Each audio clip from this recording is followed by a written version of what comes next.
વલસાડથી મહત્વના સમાચાર મળી રહ્યા છે, જ્યાં ધરમપુરમાં કુલ 3 વોર્ડમાં ઈવીએમમાં ખામી સર્જાવાનો હાલ આરોપ લાગ્યો છે।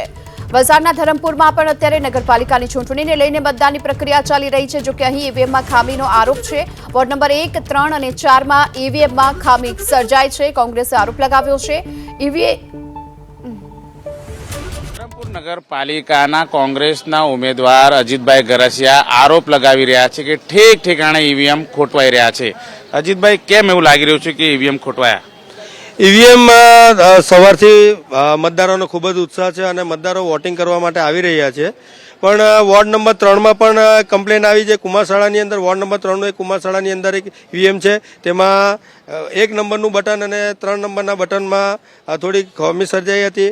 અને વોર્ડ નંબર 4માં પણ જે ડીએનપી આગળનું જે બૂથ છે એની અંદર પણ 1 નંબરનું બટન ખોટકાયું હતું, કેમ કે વારંવાર 5 થી 6 વખત દબાવવા છતાં પણ લાલ લાઇટ થતી નથી। હવે ટેકનિકલી હિસાબે ટેકનિકલ સંપર્કો સાથે ચર્ચા કરી અને તે અંગેની કમ્પ્લેન અમે ચૂંટણી કમિશનર કરી અને તેમની ટીમ આવી અને ટેકનિકલી એ બતાવ્યું છે કે એને દબાવવું પડે છે, થોડું મશીન હાર્ડ છે એ હિસાબે।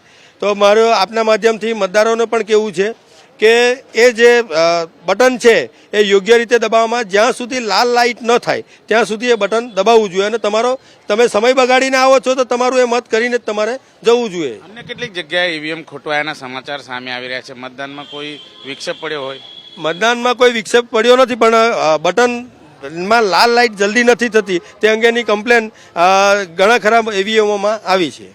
કઈ રીતે ફરિયાદ થતાં કોઈ નિવારણ થયું?